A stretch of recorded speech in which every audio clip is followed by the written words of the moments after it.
Good evening, you're watching Independent News. I'm Adam Dawler. Lots of exciting stories for you tonight. Before we go into the stories, here are some of the headlines. Pro-Islamic parties call for a nationwide strike on Sunday, protesting the release of an anti-Islam film. However, 3 districts have been kept out of the strike purview.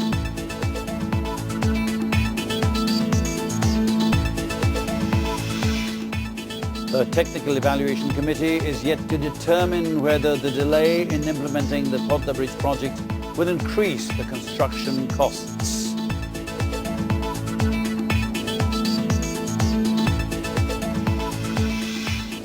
Prime Minister Sheikh Hasina will place her proposals for sustainable global development in the 67th UN General Assembly.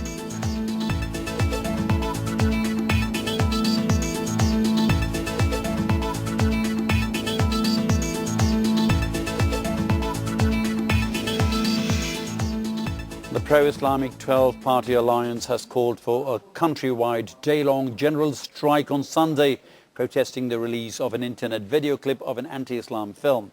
However, Dinajpur, Rangpur and Bogra districts have been kept out of the strike purview, considering a program of BNP chief Khaleda Zia in Dinajpur. A clash also broke out near the National Press Club in the capital this morning when police intervened to protest organised by an Islamic organisation. Saturday morning, September 22, 2012. Location, National Press Club area, Dhaka. In the wake of worldwide protests by the Muslims against the release of a controversial movie on Islam, Ulama Mashaikh Parishad ignored a ban on gathering imposed by the Dhaka Metropolitan Police. The alliance gathered in front of the National Press Club to raise their voice against the video clip that denigrates the Islam and the Prophet Muhammad, peace be upon him. After the protest, alliance leader Jafarullah Khan announced the day-long strike program from a rally around 11 a.m. A clash broke out as police prevented the pro-Islamic alliance activists from taking out a procession. More than 50 people were injured in the clash. The protesters then set fire to 2 buses, a prison van and a motorcycle of a photojournalist. Leaders of Jubodal, the BNP's associate youth body, came to join a program at the National Press Club to demand the release of party leader Nazrul Ahmed Pinto. Jubodal activists also joined the protesters. As police fired tear gas canisters to disperse the protesters, they pelted stone chips to the law enforcers. The protesters also set a bike ablaze inside the press club. Police detained some protesters from the scene. We asked for an alternative venue, but they did not give us that. So we called a day-long countrywide strike for tomorrow. Traffic on all roads in the area remained suspended due to the clash. They started chanting slogans from inside the press club. They were also dancing and chanting Hartal, Hartal. Then they wanted to come out of the press club. We did not let them and put up a human shield since there was a ban on rally in the area for that moment. Police held 40 leaders and activists of Jubodal and the pro-Islamic 12-party alliance. The detainees include Islamic Oikojot Secretary General Abdul Latif Nizami, Khalafat Andolon Amir Ahmadullah Ashraf and its Assistant Organizing Secretary Fakhrul Islam. Dhaka City Unit Jubodal Vice President Khalilur Rahman was among the detainees. BNP chairperson Khaleda Zia left Dhaka for Dinajpur this afternoon. She's expected to address a rally in Dinajpur tomorrow. Senior BNP leaders are accompanying the party chairperson. Khaleda will stay in Bogra, the birthplace of BNP founder Zia Rahman, tonight. She will leave for Dinajpur tomorrow morning.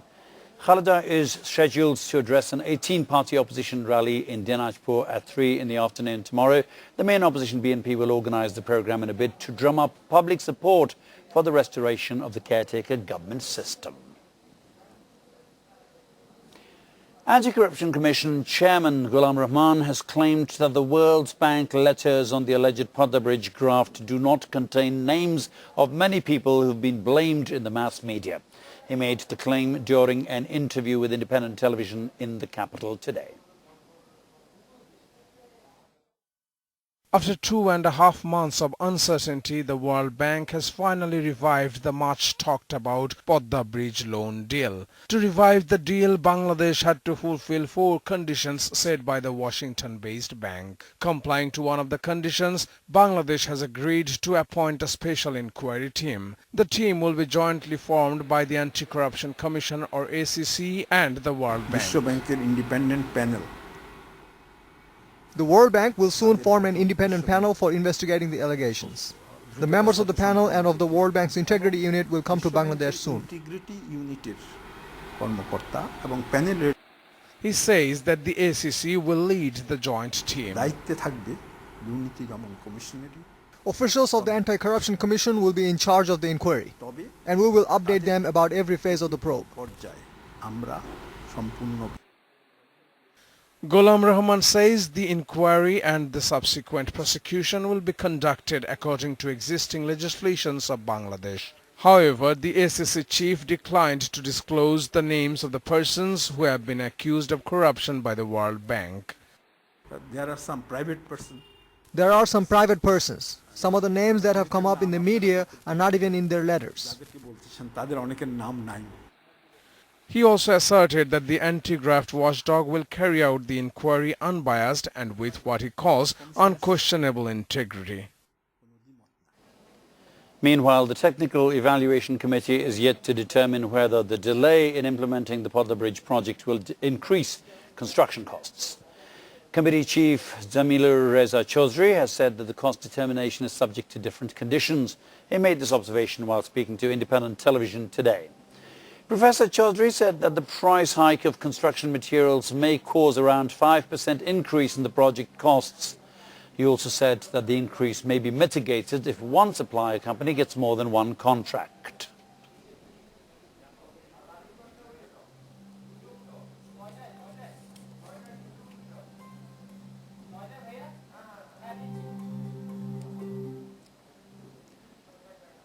Law Minister Shafiq Ahmed has said that the President has the authority to dissolve Parliament and to form an interim government for holding the national elections. The Minister made the comment at a programme in the capital today. On another note, he said that criticising a former Chief Justice for his verdict on the 13th Amendment of the Constitution is not lawful. Shafiq claimed that there are more instances of a justice signing a verdict after going into retirement. The Law Minister also said that the full verdict on the 13th Amendment of the Constitution has not included anything new. He added that the full verdict is nothing but the elaboration of the partial verdict. In the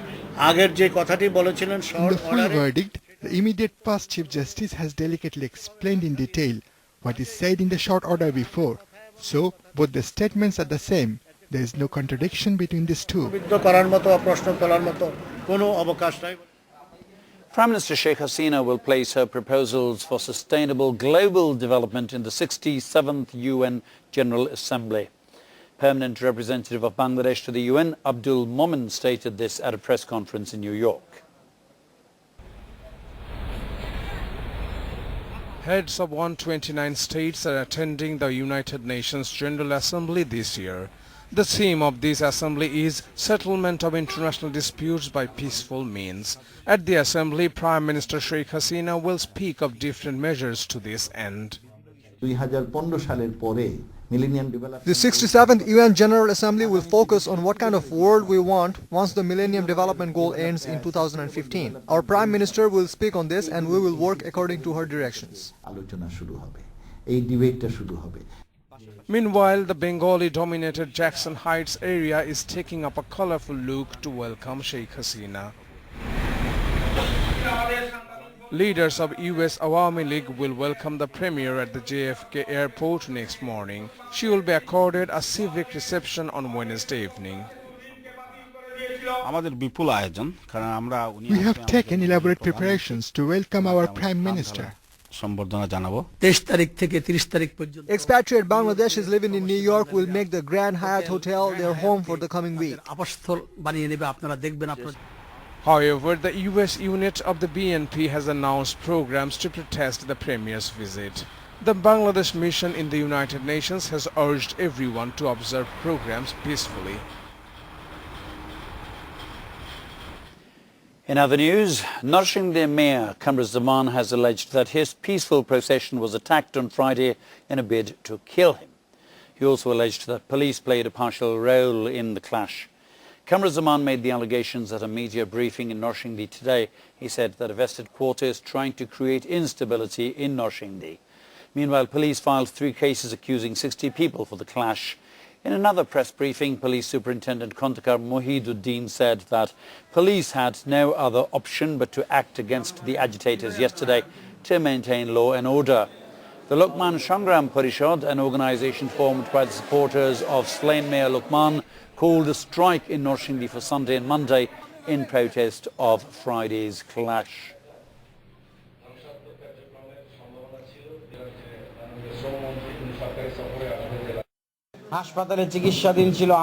My younger brother and my nephew were undergoing treatment at a hospital. Police arrested them from that hospital.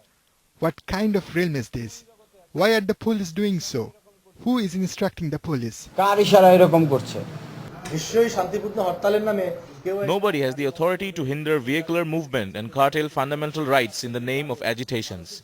It is my responsibility to ensure the people's fundamental rights. I'll do everything necessary for that. Meanwhile, Labour Minister Rajuddin Ahmed Raju has said that those who are spreading tension in Narshingdi over his visit there are criminals.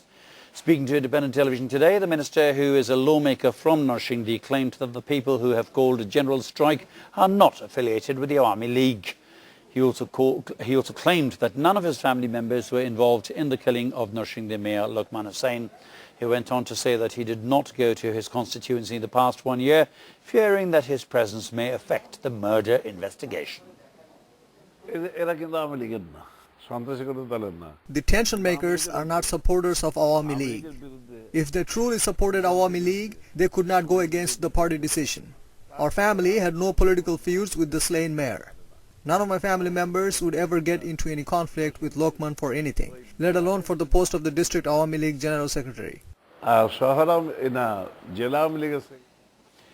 short break now. Here's a hint on a couple of the items that are coming up after the break. The continual rise in electricity prices is adding to the miseries of the consumers of all levels. Economists apprehend that the power price hike will increase the people's living cost and thus affect their living standards as a whole. However, the Bangladesh Energy Regulatory Commission, BERC, defends that the newly introduced 6th slab tariff will ultimately reduce bills for consumers despite the rise in power prices. The BERC also says that the tariff will bring an end to ghost billing.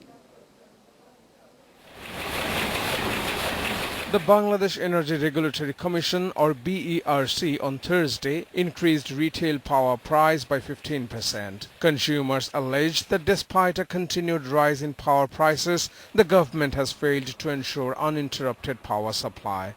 Owners of printing and packaging presses say that frequent power outages and the continual rise in power prices are reducing their profit margins.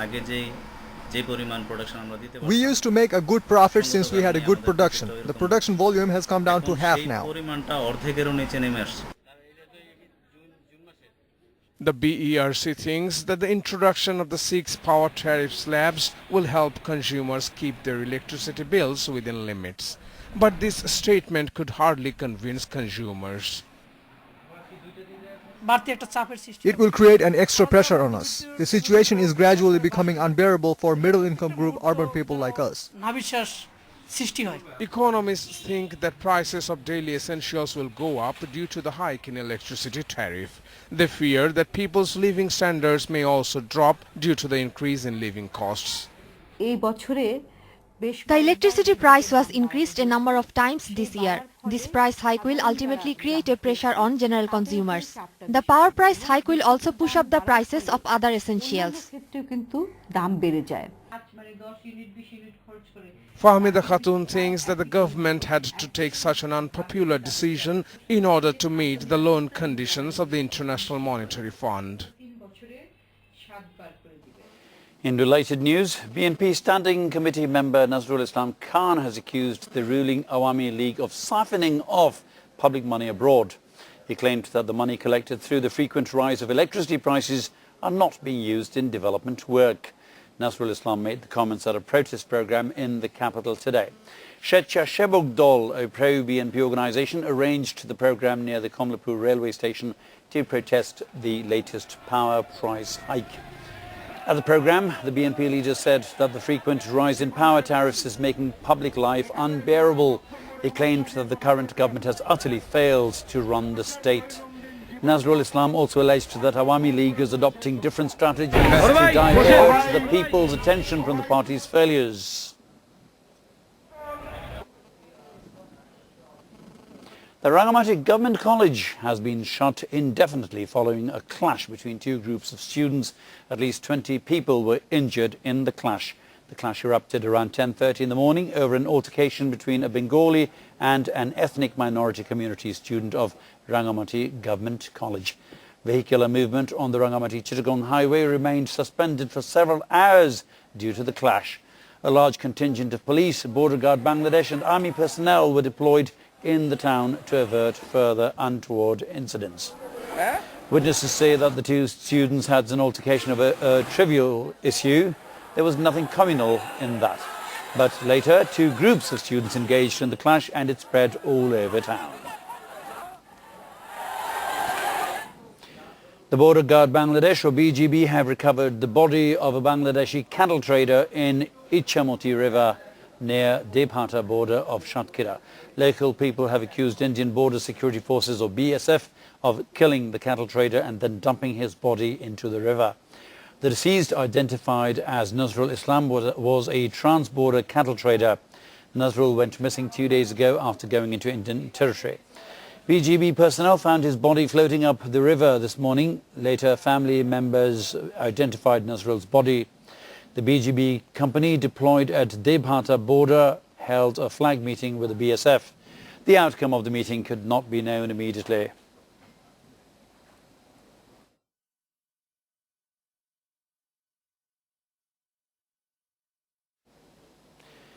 In this tense global climate, the United Nations marked the International Day of Peace today with a call for a total cessation of hostilities around the globe. UN Secretary General Ban Ki-moon said that the United Nations works for sustainable peace across the world.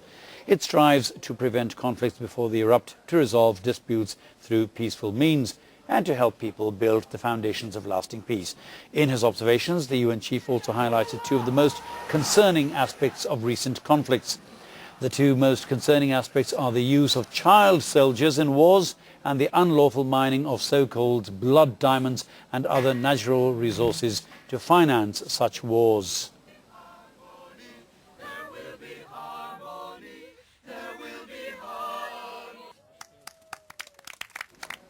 That was it for this evening. We'll be back tomorrow, of course, at 8 o'clock. Watch out again for independent news tomorrow. Thank you very much for watching us tonight, and good night.